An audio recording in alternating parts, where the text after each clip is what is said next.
Across the globe, a day of action unfolds. Millions fill the streets, demanding an end to the bloodshed. From Tokyo to Toronto, Cape Town to Copenhagen, a unified message rings out: silence is complicity. This is not a conflict, it's a massacre. In Gaza, the air hangs heavy with the stench of death. The remnants of bombed-out buildings scar the landscape, a chilling testament to 18 months of relentless bombardment. The UN reports over 37,000 Palestinians killed, 80% of them civilians. Entire families wiped out, hospitals reduced to rubble. A generation of children traumatized, malnourished, their futures stolen. This is the reality of Israel's ongoing assault on Gaza. These are not mere statistics, they are human lives extinguished. The world bears witness to a slow, agonizing genocide, and the collective conscience of humanity cries out for justice. The seeds of this crisis were sown long ago, but the current nightmare began in October 2023. Following a series of escalating tensions, Israeli officials unleashed a torrent of dehumanizing rhetoric, labeling Palestinians as human animals. Shortly after, hospitals were bombed, and the world watched in horror. Then came the blockade, a cruel tactic designed to starve and suffocate Gaza's 2 million residents. Essential supplies, food, water, medicine, were cut off. The UN confirmed in June 2024 that Israel was using starvation as a weapon. The International Court of Justice issued provisional measures ordering Israel to protect Palestinians and provide aid. These were ignored. In January 2024, the ICJ ruled again, this time demanding Israel halt its offensive. Again, its pleas fell on deaf ears. Fast forward to today, April 7, 2025. Over 85% of Gaza is uninhabitable. The once vibrant city is now a wasteland. The international community, despite its pronouncements, has failed to act decisively. The genocide continues. But amidst the despair, a glimmer of hope. Across the globe, people are refusing to be bystanders to this atrocity.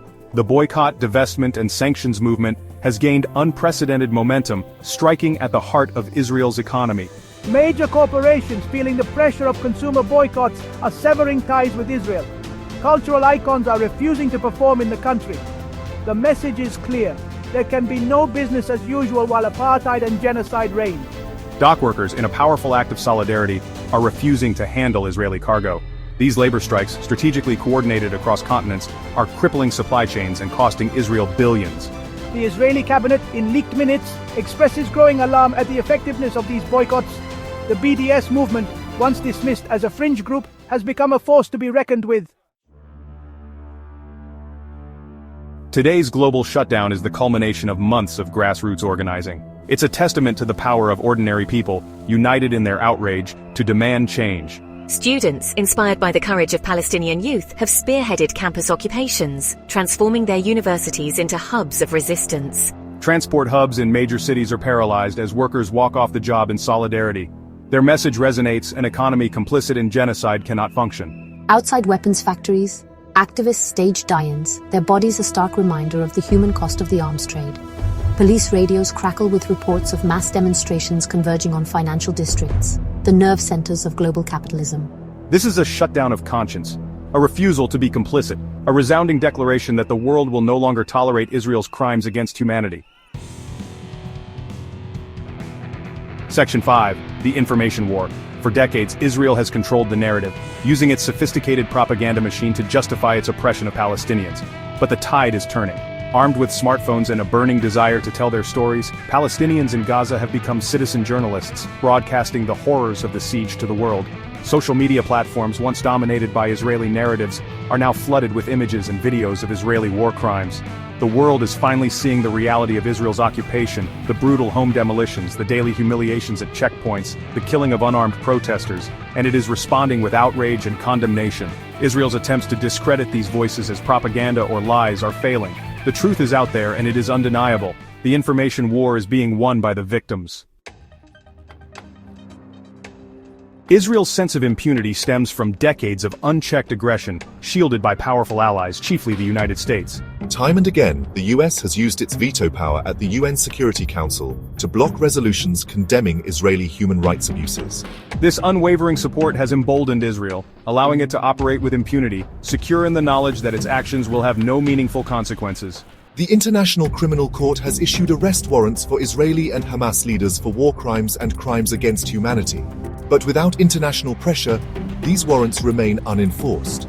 The message is clear. International law does not apply to Israel. This double standard must end. Accountability is essential, not just for the victims, but for the very soul of international justice. The world stands at a crossroads. The conflict in Gaza is not just a geographical one, it is a moral one. It is a test of our humanity, our willingness to stand up for what is right, even when it is difficult, even when it challenges the status quo. Some governments, driven by political expediency or economic interests, continue to turn a blind eye to Israel's crimes.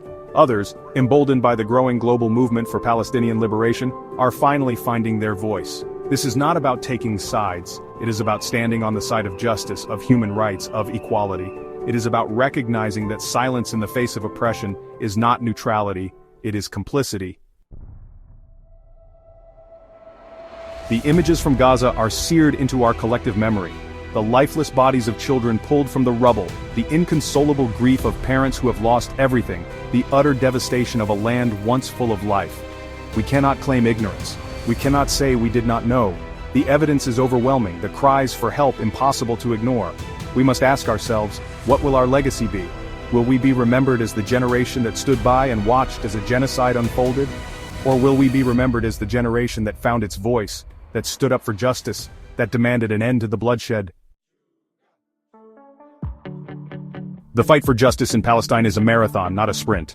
But every voice raised, every action taken, brings us one step closer to ending this nightmare. Educate yourself and others about the realities of the Israeli occupation. Support the BDS movement, contact your elected officials and demand they hold Israel accountable for its crimes. Donate to reputable organizations providing humanitarian aid to Gaza. Amplify Palestinian voices on social media. Join or organize protests and demonstrations. Never underestimate the power of your voice, your actions, your choices. Together we can make a difference. Together we can help bring peace and justice to Palestine.